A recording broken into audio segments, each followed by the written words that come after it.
Well, good morning, my friends. I appreciate so much that on the first Wednesday of August, and we're quickly heading into September and back to school, that you would join me on this Wednesday morning. You're very kind to do that, and I'm hoping that I have a few thoughts today that are going to help you. By the way, how was your long weekend?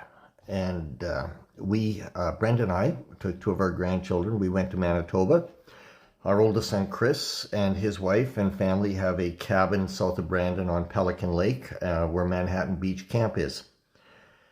And it was a really great weekend, and the weather was amazing. And our son has a boat, so there was lots of water sports, and it was just a really good time to connect. We hadn't seen them since Christmas. But a personal highlight for me was Monday morning. Chris and I went golfing, and it's kind of a milestone because in a few weeks our oldest son Chris is going to turn 40. So I got to take my son golfing for his 40th birthday. Now you may ask, how is it that somebody who looks as young as I do has a son that's 40? Well, the answer is simple. To quote the great Red Green, if you can't stay young forever, you can at least be immature. So I owe my youth, all my youthfulness, to my immaturity. And probably most men get that. Maybe most wives get that too. Anyway, I wanted to talk for just a couple of minutes today about something that struck me about the merging of eternal life and the abundant life and the faith-filled life. Several years ago, I had read a book called Addicted to Mediocrity by Frankie Schaeffer. And basically, the essence of it is that we in the evangelical community, we often live by the creed that's good enough instead of living by excellence. And I think a lot of times in our lives, we live sort of like that's good enough, and that good enough thing can be defined by self-preservation. It can be fear. It can be self-indulgence. It can be isolation. There's a lot of things that we live far beneath what God intended and provided for us. So I have an interesting story that I think is going to kind of square the circle for us. And it's found in Luke chapter 10. And all of you are so kind to say good morning, and I appreciate that. And I try to respond once this cup of faith is over. So there, I just diverted for a second. I'll get back on track. So Luke chapter 10, verses 25 to 37, Jesus is posed by a question by an expert in the law, and he's trying to test Jesus, and he says, "Teacher, what must I do to inherit eternal life?" And Jesus replies, "Well, what does Moses say? How do you read it?" And this teacher says, "Well, you must love the Lord your God with all your heart and with all your soul and with all your strength." And a lot of us stop there, and we see that our purpose in life, the reason that we are here is to love God. And that is true in part, but it's not the full purpose that we're here for. And then he says, and love your neighbor as yourself. And this is taken from Deuteronomy and from the book of Leviticus. The teacher is quoting this. And Jesus says, right, you do this well and you'll live. And this teacher wants to justify himself. And he says, well, then who is my neighbor? And Jesus tells the parable of the Good Samaritan. Now, in this, I'm going to just personal observation extract 6 principles that are important for the eternal, abundant, fulfilled, faith-filled life. And I hope you track with me. So Jesus begins the story. He says, a certain man was traveling from Jerusalem to Jericho, and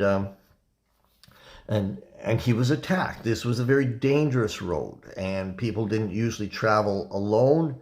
But this man was attacked by bandits, and by what Jesus doesn't say, we assume it's a Jewish man because it's integral to the story. And they stripped him of his clothes, and they beat him, and they left him for dead beside the road. And as it happens, and I know you know the story here, but just allow me to amuse myself maybe. By chance, a priest came along, and he saw the man lying there, and so instead of going to help him or call for help, he crosses to the other side of the road. And without giving too much commentary, I'll just move on to the next. And then a temple assistant or a Levite does the same thing. Now, why would they do that? I suspect they were driven by fear.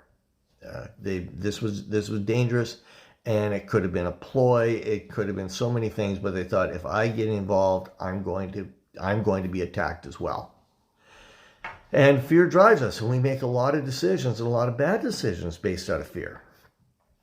So as I continue on, and now we move into these six characteristics, or these 6 principles. It said, then a despised Samaritan came along. So my first point is that when we are living this abundant, eternal, faith-filled life, we are often unlikely heroes. We're not the ones that people think are going to help and to be involved. It's like the widow giving her last 2 mites. It's sometimes you do something kind for someone else, and just, the examples we hear of going through a Tim Hortons line, and you buy the person behind you a coffee, and so on and so on. We become the unlikely hero. And when he saw the man, it says that he had compassion on him. And so what is the second point? We are compassionate people. And when we are compassionate, we take action. So often people will put a post on Facebook and we will say, I'm praying for you, or I'm thinking of you. And it's good to a certain point, but it's not the same as picking up the phone and saying, how are you? How are you feeling? Are you hurting today? What can I do to help? It's in some ways, Facebook has made us more engaged, and in other ways, it has made us more disengaged, is the irony of it. Overall, I think it's a good thing. I'm connected with a lot of people that otherwise I wouldn't be, and it's a great way to see what your kids are doing.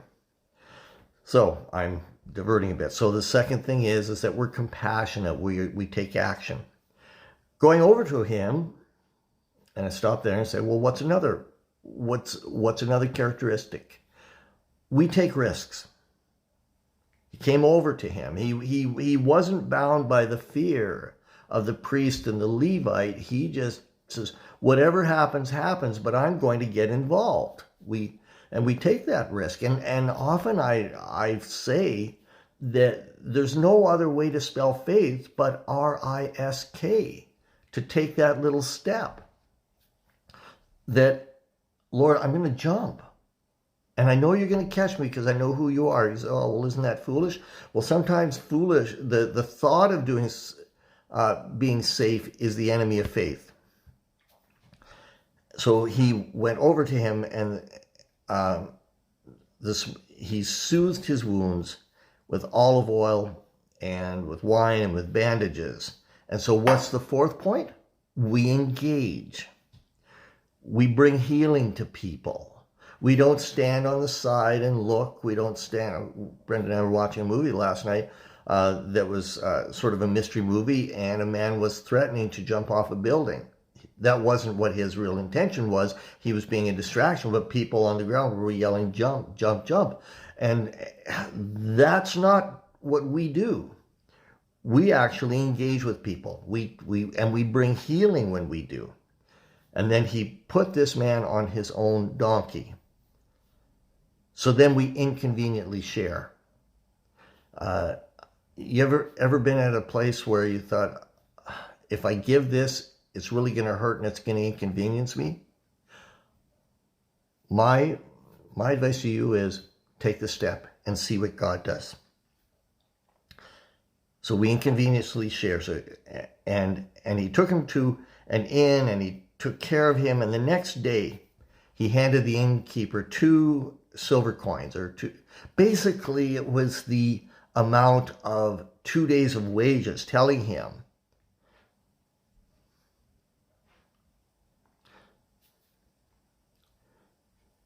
if his bill runs higher, then I'll pay you when I come back.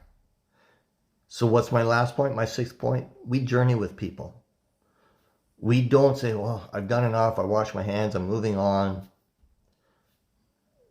We journey. So So which of these three is the neighbor?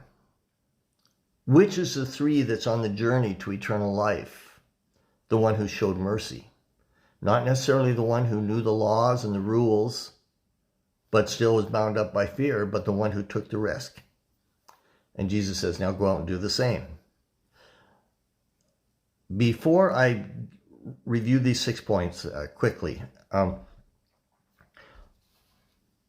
a lot of you know that Brenda and I had run an inner city mission in Winnipeg that became quite large. And I don't want to give you too many of the highlights, and I don't really want to make it about me, but I'm going to make it about somebody else. The year we went there in 2001, we had about 55 donors, and 8 years later we had 55,000 donors. We had no volunteers, and then 8 years later we had 7,000 individual volunteers a year. And people often looked at us, Brenda and I, or the staff, or the organization, and said, oh, you're such good Samaritans. And I said, no, we're really not the good Samaritans. In this story, we're just the innkeepers. It's the people who volunteer. It's the people that pray. It's the people that donate. They're the good Samaritans. They've just given us the resources to care for the people that they care about. So sometimes we can do very inconspicuous things, but we are still the good Samaritan in the story. Sometimes we do things that we don't even think matter, but they matter, and they make a lifelong difference. So I challenge you with that today, because God's got big plans for you. And it's going to require a little bit of risk, a little bit of compassion. It's going to require a little bit of engagement. So these 6 points are, in review. 1, we're going to be the unlikely heroes. We don't have to be the strongest, the richest, the smartest, the best looking. We're going to be unlikely heroes because we're willing. So the second thing is that we're going to be compassionate. God gives his compassion to us, and we get to share it with others. And the more we share it with others, the more God pours on us. We're going to take a risk, as I said. We are going to be ones who engage with others. That's why God put us here, was to engage with people that need the same comfort that we have received, that we can give to others. We're going to share, sometimes inconveniently, but God hasn't given us what we have just for us. And if we try to hold on to it, it'll be like, I think in the book of Amos, it's going to be like a money bag with holes in it. We're going to lose what we have if we try to, I guess, just preserve what we've got. And lastly, we're going to journey with people through the highs and the lows, because they need us and we need them. So today, thank you for listening to my ramblings. I say cheers, my friends. Enjoy your cup of faith and have a great week. Brenda and I love you dearly, and we're so glad we're on this journey together.